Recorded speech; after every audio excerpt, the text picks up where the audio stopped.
다니엘서 4장 24절로 26절까지 말씀입니다. 함께 합독하시겠습니다. 시작. 왕이여, 그 해석은 이러하니이다. 곧 지극히 높으신 이가 명령하신 것이 내 주 왕에게 미칠 것이라. 왕이 사람에게서 쫓겨나서 들짐승과 함께 살며 소처럼 풀을 먹으며 하늘 이슬에 젖을 것이요 이와 같이 7대를 지낼 것이라. 그때 지극히 높으신 이가 자기의 뜻대로 그것을 누구에게든지 주시는 줄을 아시리이다. 또 그들이 그 나무 뿌리에 그루터기를 남겨두라 하였은즉 하나님이 다스리는 줄을 왕이 깨달은 후에야 왕의 나라가 견고하리이다. 아멘. 오늘은 하나님이 진짜 왕이시다라는 제목으로 함께 말씀을 나누고자 합니다. 이 다니엘서의 핵심적인 메시지가 뭐냐 이렇게 묻는다면은 하나님 나라가 바벨론 제국의 왕에게 망한 것 같지만 이 세상의 진짜 왕은 여호와 하나님이시다. 이것을 밝히고 싶은 성경책입니다. 왜냐하면 이제 남유다가 바벨론에 의해서 망하면서 하나님 나라가 망했다 하는 인식이 유대 이스라엘 민족 가운데 그래서 사실은 정체성에 사실은 타격을 받은 거거든요. 그런데 에스겔이나 다니엘이 그 당시에 활동하면서 하나님 나라가 망한 것 같지만 하나님이 살아계셔서 역사를 주관하고 계신다 하는 것을 다니엘의 꿈을 통해서도 그걸 밝히고 계시는 거예요. 다니엘이 꾼 대표적인 꿈이 두 가지가 있는데 첫 번째 꿈은 큰 신상 꿈이었어요. 그래서 머리는 금이고 어깨는 은이고 허리는 불이고 또 허벅지와 또 발목은 또 쇠고 또 진흙이고 이런 신상을 보았는데 그것을 해석하기를 이제 제국이 바벨론 제국으로부터 그 다음 제국으로 이렇게 가면서 뜨인 돌이 와서 그 모든 제국을 그냥 다 무너뜨리는 것을 보았습니다. 이렇게 해석을 해주는 거거든요. 그래서 또 두 번째 꿈은 큰 나무가 있었는데 오늘 본문과 관련된 꿈인데 큰 나무가 있어서 가지도 자라고 거기에 새도 깃들고 동물도 쉬고 이런 큰 나무가 있었는데 그 천사가 내려와서 저 큰 나무를 베어라, 그루터기만 남기고 베어라 이렇게 되어서 그리고 7대가 지나게 되리라 이런 말을 하는 것 그런 꿈을 꾸었다는 거예요. 그래서 그것도 이제 큰 나무는 이제 느부갓네살 왕 당신을 의미하는데 그것을 이제 베어라 해서 7년 동안 그 소와 같이 풀을 먹고 이슬을 맞으면서 그렇게 지내다가 왕이 하나님을 정말 진짜 왕으로 인정하게 될 때 다시 왕의 나라가 견고하게 될 것입니다. 이런 해석을 내리게 된 거예요.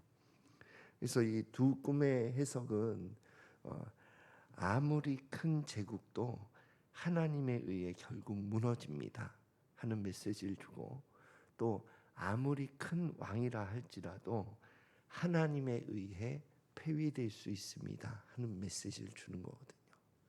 그래서 이 다니엘을 통해서는 하나님이 이 역사의 주관자고 진짜 왕이다. 제국의 왕이 이 세상을 호령하는 것 같지만 진짜 왕은 하나님이시다 하는 메시지를 그 시대 가운데 던져주고 있는 것입니다.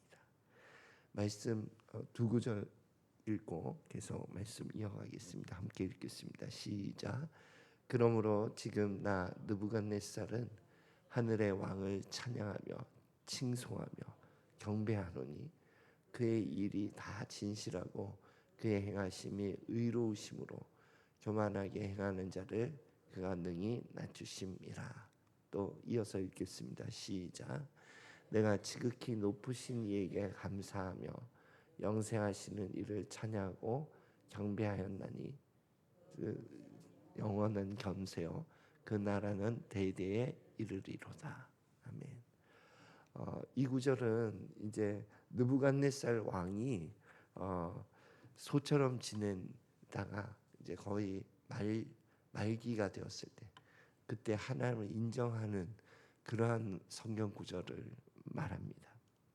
그래서 하나님의 왕되심을 인정하는 느부갓네살 왕의 고백의 핵심적인 내용은 인간은 아무것도 아닙니다 하는 것과 하나님의 주권이 절대적입니다 하는 것과 또 하나님의 통치는 영원합니다 하는 세 고백이 담겨 있어요.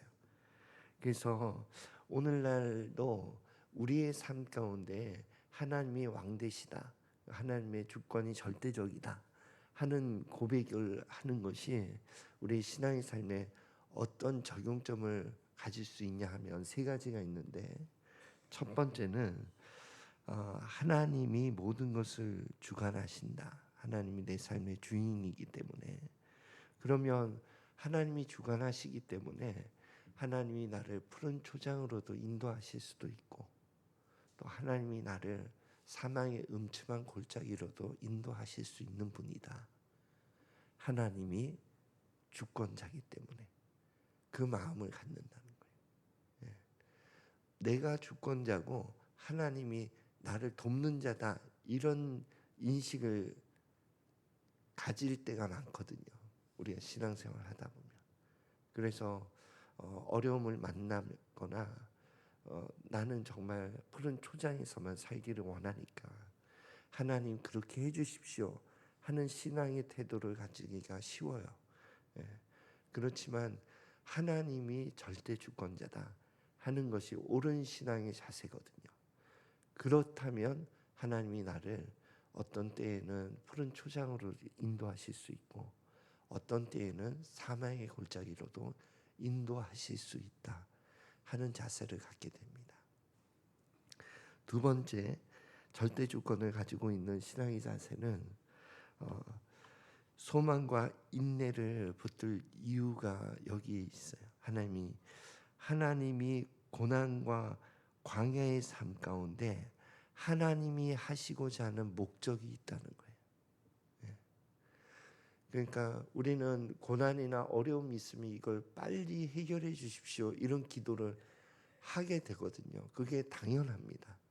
그런 기도를 하지 않고 주님의 뜻을 구합니다 하는 기도를 한다면 대단한 경지에 있는 거예요.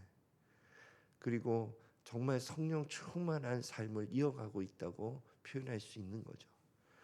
대부분은 어려움이 있을 때에 하나님 이 어려움이 빨리 끝나기를 원합니다 하는 기도를 하게 됩니다.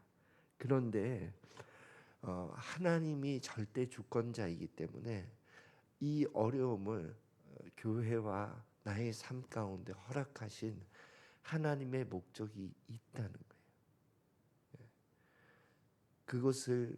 그것이 있기 때문에 그 사망의 음침한 골짜기를 걸어가는 거예요. 그분이 됐다 하는 그때까지. 느부갓네살 왕이 7년을 소처럼 지낸 것처럼. 그래서 하나님이 됐다 하는 그때까지 소망과 인내의 마음을 가지고 걸어가는 것이 신앙의 삶이 되는 것입니다. 마지막 세 번째 절대 주권의 적용점은 하나님 앞에 겸손해야 하는 이유예요. 특히 성공의 때에. 느부갓네살 왕이 제국의 전성기 때에 왕궁 옥상에서 그렇게 말한 거거든요. 이 제국을 잃은 이 모든 일을 보라.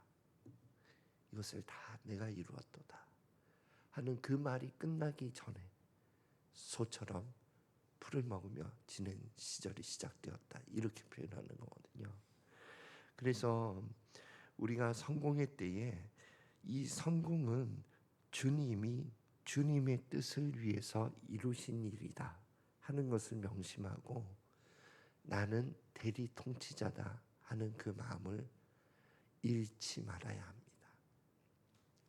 그래서 이 세 가지가 느부갓네살을 통해서 절대 주권을 가지신 이가 하나님이시고 그때 절대 주권을 가지신 이가 오늘날 우리의 삶 가운데서도 어떠한 태도와 자세를 요구하시는지를 전해주고 있는 것입니다.